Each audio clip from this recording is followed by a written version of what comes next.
quack, quack, quack, quack.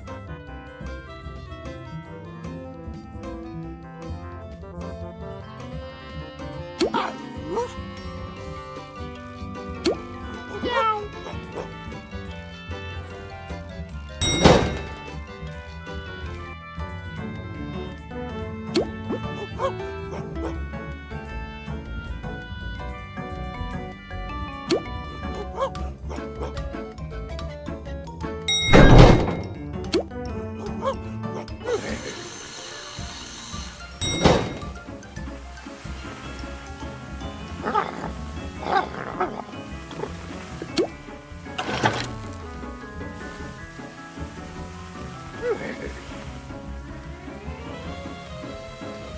Quack, quack, quack, quack, quack.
Meow, meow, meow, meow, meow.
Hello. I do have some gossip to tell you. Are you still in New York?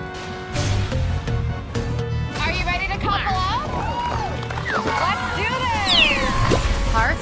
The other day, I did a stream on YouTube where I joined random people. Competitive kart racing. Competitive kart racing, let's go! I'm here to meet Kattenstein. Am I in the right district? I doodle training. I want to. Heck? I have never seen this before. I'm just gonna start, I don't know, saying stuff. Speak! Play dead. They're all like named Kappa, right? Everybody's got the same doodle names. Look, there's Kappa and Kappa and Kappa and... Why are there so many named Kappa? This one's named Kappa and this one's named Kappa. Why are there so many named Kappa? There's just so many doodle noises. So many doodle noises. I'm gonna go insane. Some people get salty when you use the wrong trick. All right, let them get salty. I'm learning play dead. It looks like there's more doodles than tunes. There is, and you know why? I'll show you why. Because they're in here. Follow my Twitch, Mint Green Duck.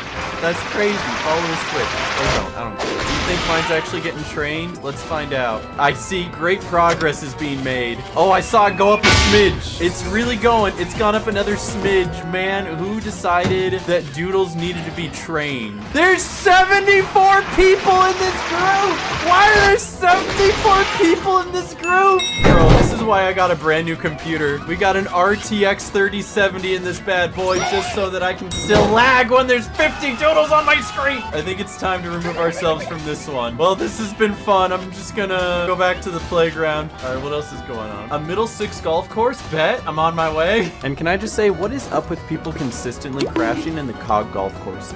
Nowhere else, just the COG golf courses. And somebody crashed. So after I was done with TTR though, I decided to hop onto TTCC, and there's less wacky groups on that game. So instead I allowed random number generator to choose what groups I was gonna join instead. Go 1, 2, 3, 4, 5, 6, 7. It's a pace setter. I'm joining a pace setter. Ah! Maybe I'd get a building, or maybe I'd end up getting one of the hardest bosses in the game. It missed!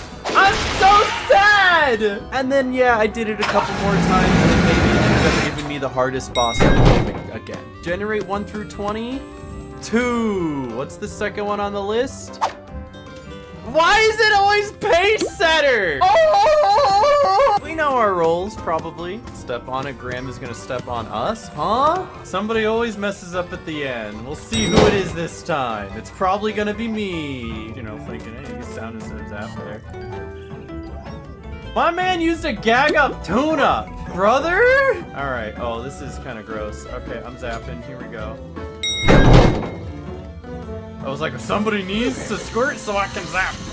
I don't think anyone squirted that guy. But we're definitely, yep, nobody squirted the guy on the left. We had 3 people squirt, and nobody got the guy on the left. I'm sorry, bros. Also, I'm gonna die, just because, yeah. Yeah. So what did I learn from this? Don't join random groups. Do everything with friends. Or just get ready to accept defeat and accept that your computer will most likely lag when there's 70 doodles on your screen.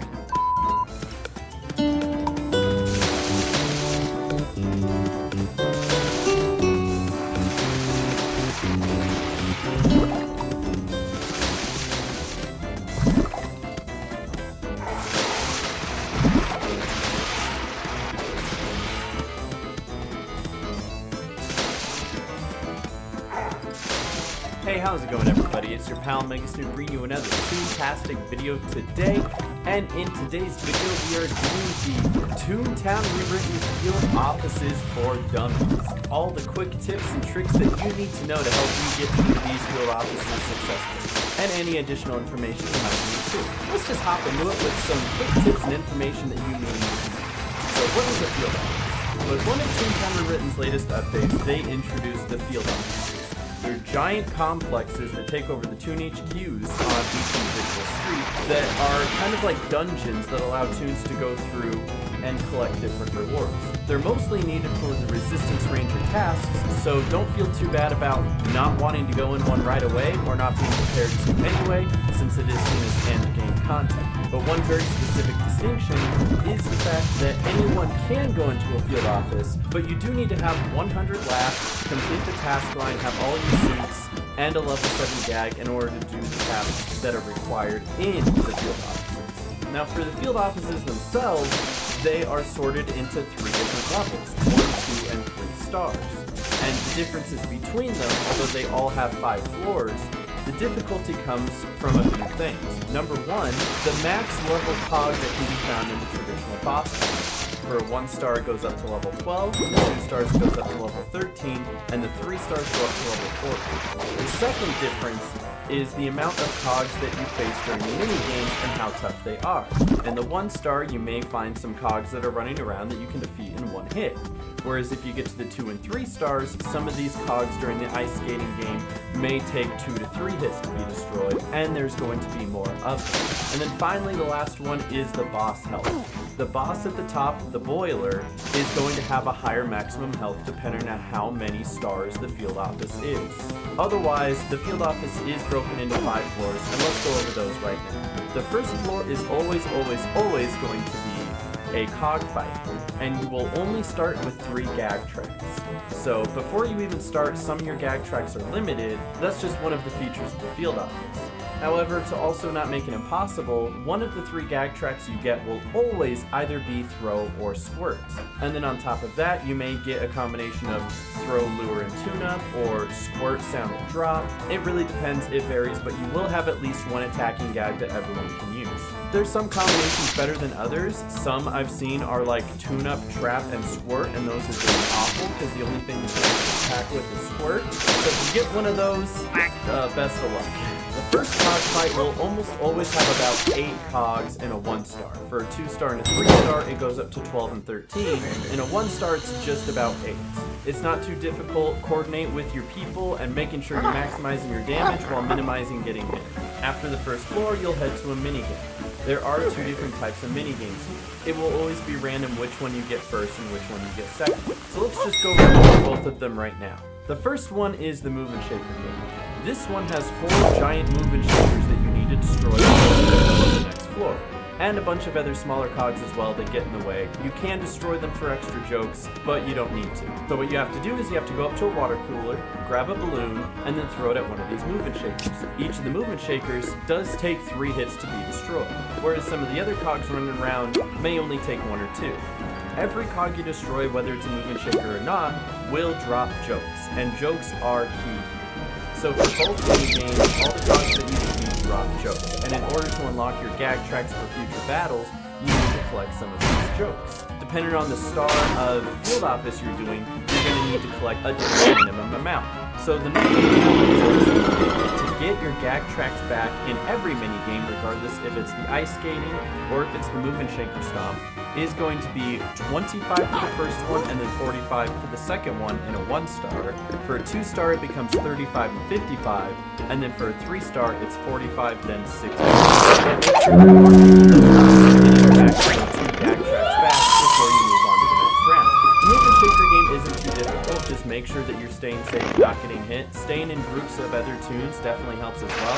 But one of the biggest threats I find is grab, throw, grab, throw, grab, throw. Once it's all completed, again, make sure you have enough jokes for all your gag tracks. Move on to the next floor. The second minigame is the ice skating. It's a new one, and in my opinion, a ton of fun. So the premise is that it's a frozen room with a bunch of thermometers around. You need to go around hitting each of the thermometers to turn up the temperature and thaw out the entire room. If you thaw out the entire room, then you will complete the minigame. However, if you don't have enough thermometers on, the temperature will go back down, so you have to make sure you are keeping them on at all times. And this can be tough when the cogs are around turning them off. You can also go to these filing cabinets and collect some of the snowballs and use those to hit the cogs to fend them off of the temperature gauges. Now here's the strat that I've seen for this game. You can do it 1 or 2 ways, whether you want to get each Toon in their own quadrant of the map, or split it and have 2 Toons go up and down to each side. Or what you do is completely ignore the cogs and focus 100% on just touching each of the temperature gauges. It's nice to grab some snowballs to have them as you're skating by to do some damage and slow down the cogs, but don't put too much emphasis on it.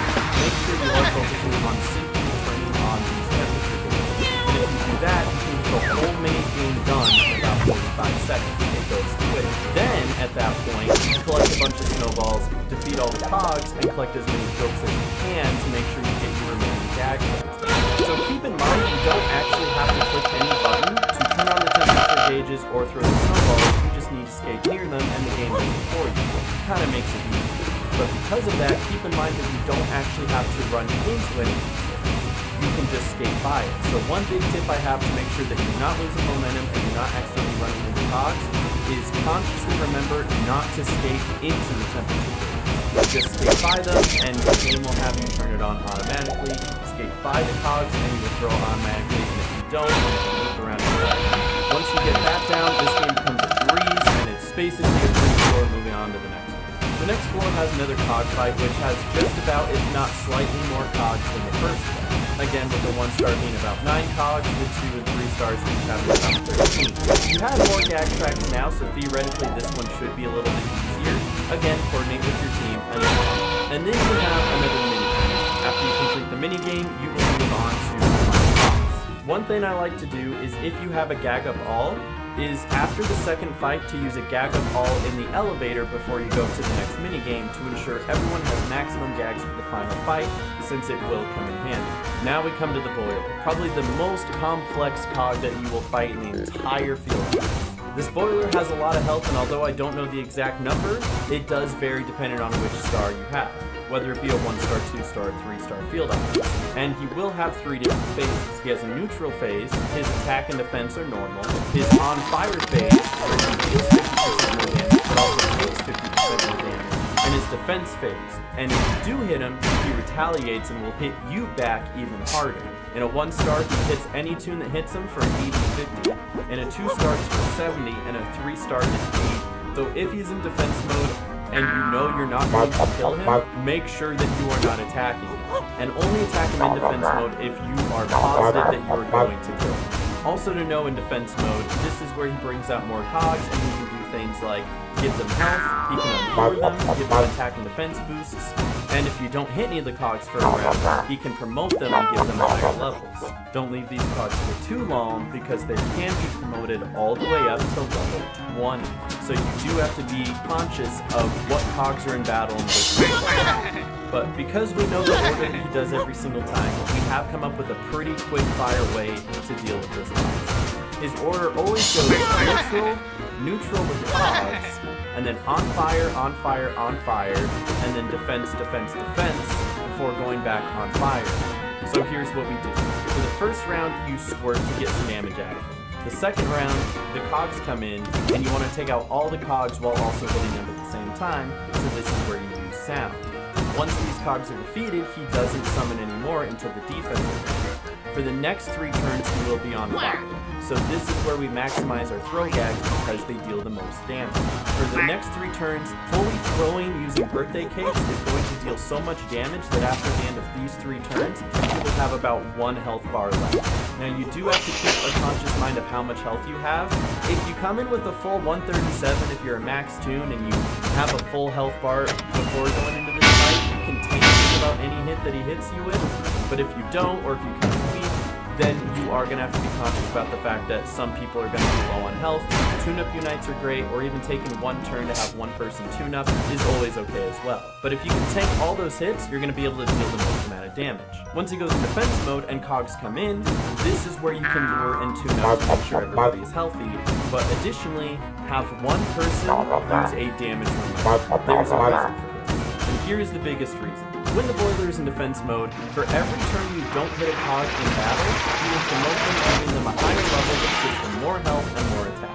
You want to prevent this, so by having 1 person lure, it keeps the cogs from attacking, and having 1 person use a damage remote on 1 cog, that cog damages all the other cogs that are in battle, and therefore they are taking damage and will not be promoted. We also learned that if you hit a cog with a damage remote, the cog that's hurting the other cogs won't cause them to unlure, so they will take damage from the cog with the damage remote, and they will not be unlured. The only time they will become unlured is if the lure runs out, or if the boiler uses his special ability to unlure them.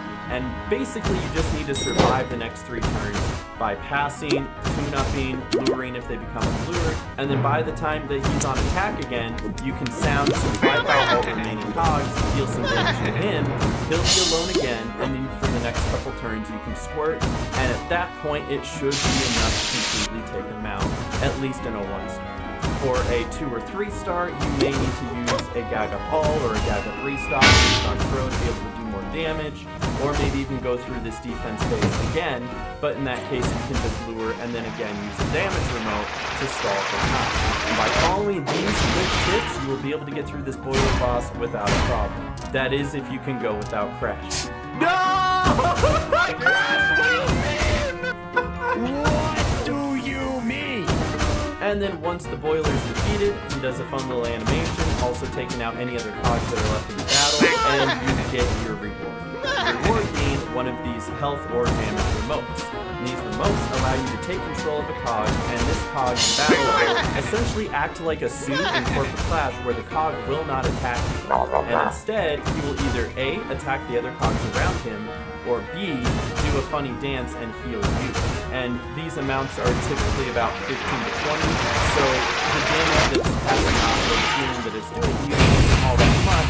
However, you need to take the cog out of the battle and not attack, especially like a really high level 14 one, can be the difference maker in some fights. So I would say that this is a very good reward in that sense, especially since the damage remote. But that's all the information I have for you guys here. I hope that you guys have been taking out many of the field offices. You know, I've been finding myself, and I really hope that this is a really fun implementation that's going to be here today for you. I do appreciate you guys watching this video. If I left anything out, be sure to leave a comment with more information, helping each other out. And if you liked the video, be sure to leave a like. Hope you guys enjoyed, and I'll see you guys in the next. Stay awesome, God bless, and peace.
Life's little missions make the biggest impacts. That's why USAA Bank has no hidden fees and member benefits like a nationwide fee-free ATM network. So every dollar counts. USAA Bank, taking care of our own. Please see important safety information and indication at 350.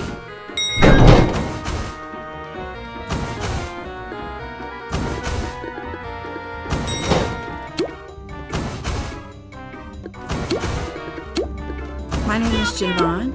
I'm 41 years old, and I live in Charleston, South Carolina. And I have been living with epilepsy for almost 36 years. Living with a chronic illness can be difficult. It can. My first seizure happened when I was 6 years old. I was probably having 1 to 3 seizures a month. Sometimes I would have cluster seizures, 4 to 5 seizures in one day. There was always this little on my shoulder called epilepsy tapping me to let me know that I was not like everybody else. And for a long time, a really, really long time, it was hard for doctors to try to figure out what type of treatment worked best for me. It was difficult to learn at a young age how to manage the mood swings, the side effects. It really shaped my life. I don't think anyone realized how much this really affected me.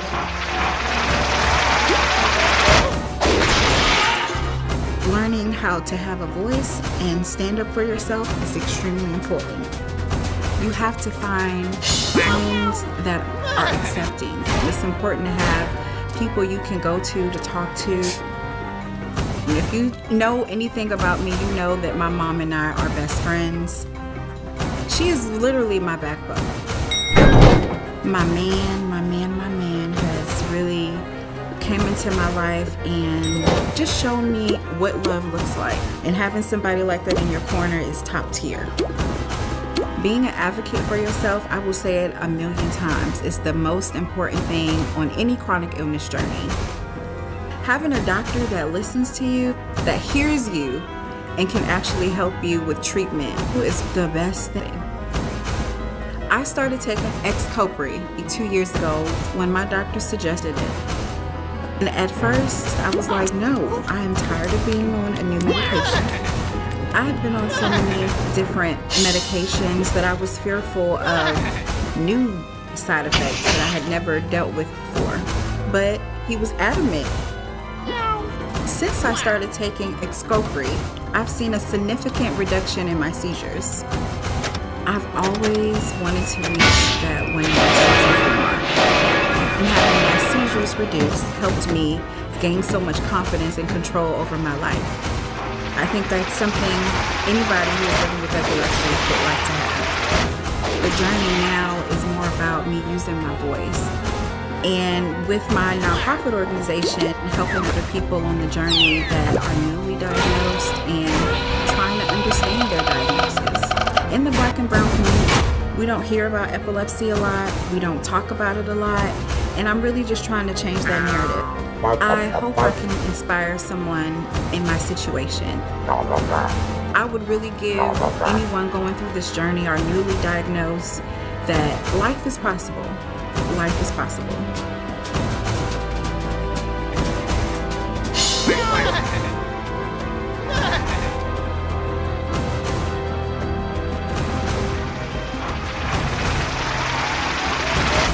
Important safety information and indication for Xcopri, cenobamate tablets, CV. Do not take Xcopri if you are allergic to cenobamate or any of the other ingredients in Xcopri. Have a genetic problem called familial short QT syndrome that affects the electrical system of the heart. Xcopri can cause serious side effects, including allergic reactions. Xcopri can cause serious or life-threatening skin rash or other serious allergic reactions which may affect organs and other parts of your body like the liver or blood cells. You may or may not have a rash with these types of reactions. Call your healthcare provider right away and go to the nearest emergency room if you have any of the following.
quack, quack, quack, quack.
Bye.